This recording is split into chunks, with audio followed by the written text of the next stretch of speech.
किसी ने क्या खूब लिखा है कि अभ्यास हमें बलवान बनाता है, रोग हमें कमजोर बनाता है और दुखों को देख करके घबराइएगा नहीं, क्योंकि दुख हमें इंसान बनाता है। नमस्कार, मैं राघव शास्त्री वैरागी स्वागत करता हूं आपका इस चैनल के एक और नई वीडियो। दोस्तों, कहानी कुछ इस तरह है। एक गांव में एक वेश्या रहती थी। उस वेश्या ने अनेकों अनेक घर बर्बाद कर दिए। समय निकलता जाता है और उस वेश्या की वजह से अनेकों अनेक घर में बर्बादी हो गई। लोग उस वेश्या से जुड़ करके अपना काम धंधा छोड़ करके उसके पीछे ही लगे रहते थे। समय निकलता जाता है। कुछ समय बाद उस गांव में एक संत आते हैं। वो साधु उस गांव में आते हैं। गांव में आकर गांव की दशा देखी तो साधु को बड़ा ही दुख हुआ। तो साधु ने कुटिया बना करके अपना डेरा जमा लिया और साधु वहीं रहने लगे। समय निकलता गया। साधु के पास में कुछ कुछ लोग आने लगे।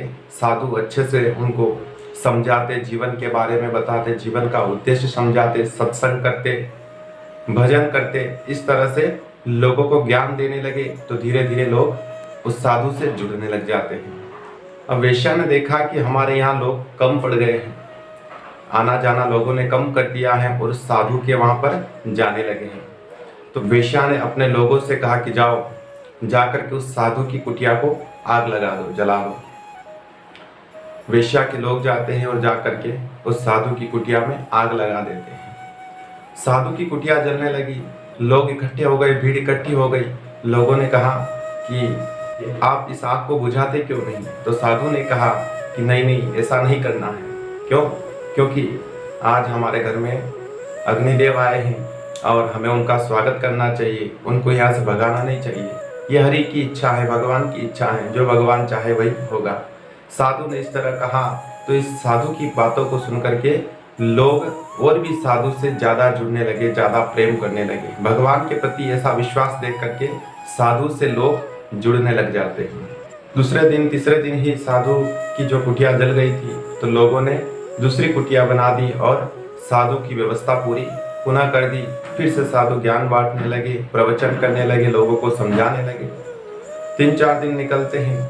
एक दिन क्या होता है कि रात के समय में तूफान चलता है और उस तूफान चला तो जो वो वेश्या थी, उस वेश्या के घर में मोमबत्ती जल रही थी। वो मोमबत्ती नीचे गिर जाती है और उससे आग लग जाती है और आग लगने पर पूरा घर जल करके राख हो जाता है। वेश्या का घर जल गया तो वेश्या ने सोचा कि मैंने उस साधु का कुटिया जलवाई थी तो उस साधु ने ही कुछ टोना टोटका करके उस साधु ने ही श्राप दिया होगा जिससे मेरा घर जल गया। वेश्या सुबह सुबह ही अपने लोगों को साथ में लेकर के साधु के वहाँ कुटिया में जाती है। साधु से कहा, हे साधु, हम तुम्हें मारने के लिए आए हैं। तुमने ऐसा श्राप दिया है जिससे कि मेरा घर जल करके बर्बाद हो गया है, हम तुम्हें नहीं छोड़ेंगे। साधु ने कहा कि सुनो, हमने तुम्हारे घर नहीं जलाया है, हमने तुम्हारा घर नहीं जलाया है। ये तो हरि की इच्छा है, जो भगवान चाहता है वही होता है।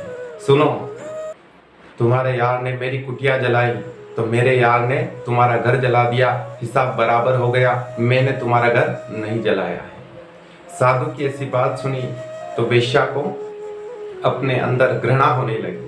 साधु ने कहा कि जो कुछ होता है सो ईश्वर के हाथ में है। ईश्वर हमेशा सबका हिसाब रखता है। हम गलत करते हैं उसका भी हिसाब ईश्वर रखता है और अच्छा करते हैं उसका भी हिसाब ईश्वर रखता है। तो इसमें ना मेरे कोई गलती है ना किसी और की गलती है। ये तो हरि की इच्छा है, जो वो चाहेगा सो वही होएगा। साधु की ऐसे प्रवचन सुन करके वेश्या को अपनी गलती का एहसास हुआ और वेश्या उसी दिन से साधु के चरणों में रह करके उसकी दास बन गई, उसकी सेवा करने लगी और अपने गलत कर्मों को छोड़ दिया। कहानी छोटी सी है परंतु बहुत बड़ी हमें सीख देख करके जाती है कि हमें भगवान के ऊपर अटूट विश्वास रखना चाहिए। चमत्कार जरूर होगा। अगर भगवान के ऊपर विश्वास है तो एक ना एक दिन चमत्कार अवश्य होगा। भगवान कभी भी आपके साथ में कभी गलत नहीं होने देगा। ईश्वर हमेशा सबको तोल करके चलता है, सबका हिसाब ईश्वर रखता है। तो याद रखिए, आप भी कोई ऐसा गलत कर्म ना करें जिससे कि ईश्वर आपके साथ भी कुछ ना कुछ गलत होने देवे। आप अपनी ईमानदारी पर रहे, सत्यता पर रहे, धर्म के साथ रहे, ईश्वर आपके साथ में भी अवश्य ही अच्छा करेंगे। आज नहीं तो कल चमत्कार जरूर होगा। तो इसी के साथ में मिलते हैं अगले ब्लॉग वीडियो में।